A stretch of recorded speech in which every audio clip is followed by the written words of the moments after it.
बिस्मिल्लाहिर्रहमानिर्रहीम। अल्लाहुम्मा सल्ली अला मुहम्मद व आले मुहम्मद।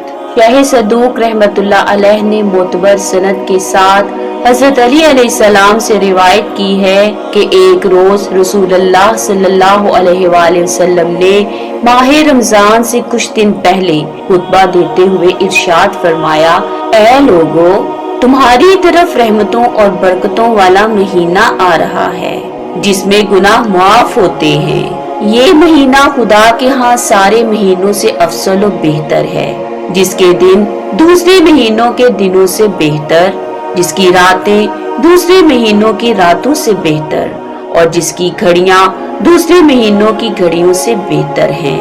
यही वो महीना है जिसमें हक ताला ने तुम्हें अपनी मेहमान नवाजी में बुलाया है और इस महीने में खुदा ने तुम्हें बुजुर्गी वाले लोगों में करार दिया है कि इसमें तुम्हारा सांस लेना तस्बीह और तुम्हारा सोना इबादत का दर्जा पाता है।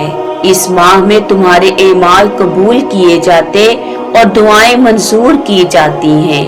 बस तुम अच्छी नीयत और बुरी बातों से दिलों के पाक करने के साथ इस माह में खुदा से सवाल करो कि वो तुमको इस माह के रोजे रखने और इसमें तिलावत कुरान की तौफीक अता करे, क्योंकि जो शख्स इस बड़ाई वाले महीने में खुदा की तरफ से बख्शिश से महरूम रह गया वो बदबख्त और बद अंजाम होगा।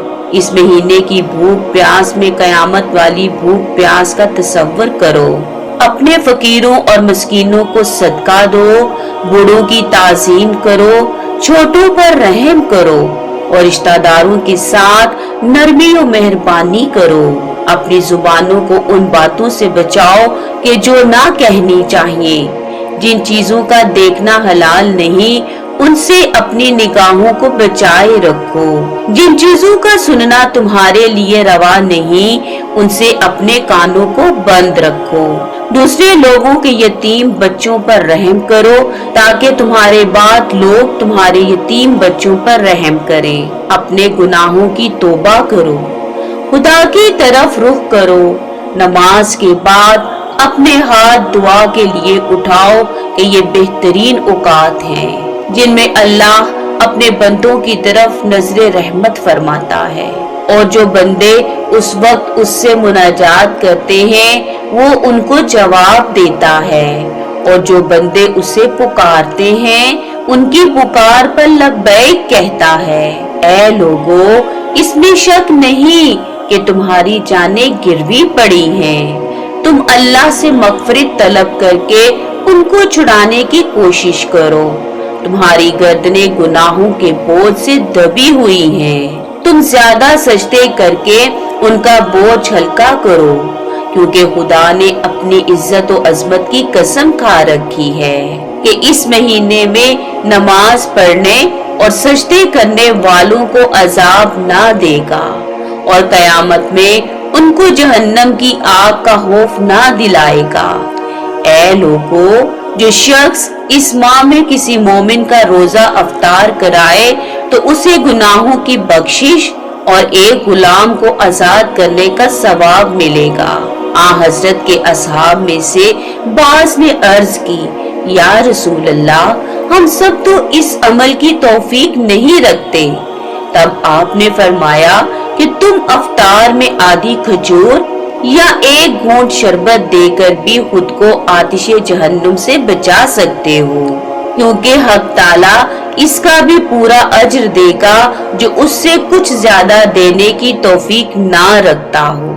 ऐ लोगो, जो शख्स इस महीने में अपने इहलाक दुरुस्त करे तो हक ताला कयामत में उसको पुले सिरात पर से बासानी गुजार देगा, जबकि लोगों के पांव फिसल रहे होंगे। जो शख्स इस महीने में अपने गुलाम और लोंडी से थोड़ी हिदमत ले तो कयामत में खुदा उसका हिसाब सहूलत के साथ लेगा और जो शख्स इस महीने में किसी यतीम को इज्जत और मेहरबानी की नजर से देखेगा तो कयामत में खुदा उसको एहतराम की निगाह से देखेगा।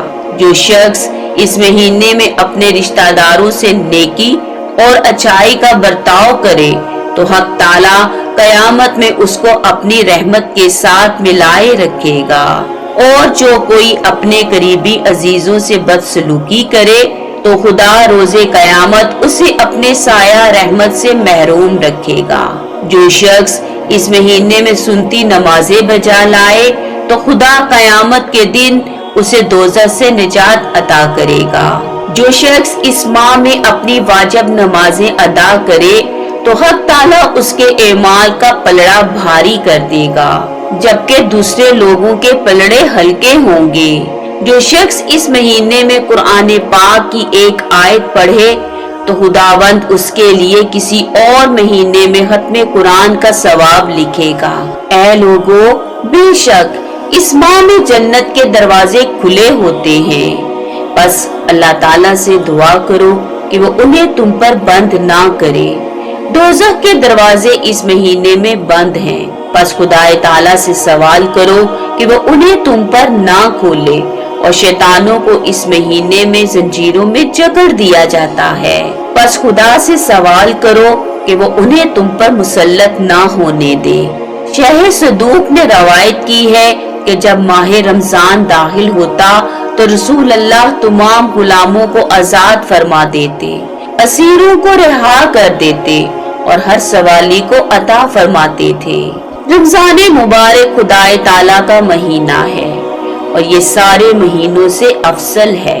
یہ وہ مہینہ ہے جس میں آسمان جنت اور رحمت کے دروازے کھول دیے جاتے ہیں اور دوزخ کے دروازے بند کر دیے جاتے ہیں۔ اس مہینے میں ایک رات ایسی بھی ہے جس میں عبادت کرنا 1000 مہینوں کی عبادت سے بہتر ہے۔ بس محترم ناظرین، ہمیں سوچنا چاہیے کہ ہمیں اس مہینے کے دن رات کس طرح گزارنے ہیں اور اپنے اعضائے بدن کو خدا کی نافرمانی سے کیوں کر بچانا ہے۔ فرمایا گیا، خبردار کوئی شخص اس مہینے کی راتوں میں سوتا نہ رہے اور اس کے دنوں میں حق تعالیٰ کی یاد سے غافل نہ رہے، کیونکہ ایک روایت میں آیا ہے کہ ماہ رمضان میں دن کا روزہ افطار کرنے کے وقت اللہ تعالیٰ 1,00,000 انسانوں کو جہنم کی آگ سے آزاد کرتا ہے، اور شب جمعہ یا جمعہ کے دن ہر گھڑی میں خدا تعالیٰ ایسے ہزاروں انسانوں کو آتش دوزخ سے رہائی بخشتا ہے جو دوزخی بن چکے ہوتے ہیں۔ نیز اس مہینے کی آخری رات اور دن میں حق تعالیٰ اپنے اتنے بندوں کو جہنم سے آزاد کرتا ہے جتنے کہ پورے رمضان میں آزاد کر چکا ہے۔ بس یاد رکھا جائے کہ ایسا نہ ہو کہ کہیں یہ مبارک مہینہ تمام ہو جائے اور ہماری گردنوں پر گناہوں کا بوجھ باقی رہ جائے، اور جب روزہ دار اپنے روزوں کا اجر پا رہے ہوں تو ہم ان لوگوں میں سے ہوں جن کو اس ماہ کے اجر سے محروم رکھا جا رہا ہو۔ اللہ ہمیں اس ماہ مقدسہ میں زیادہ سے زیادہ نیک اعمال کرنے کی توفیق عطا کرے۔ اللہم صلی علی محمد و آل محمد۔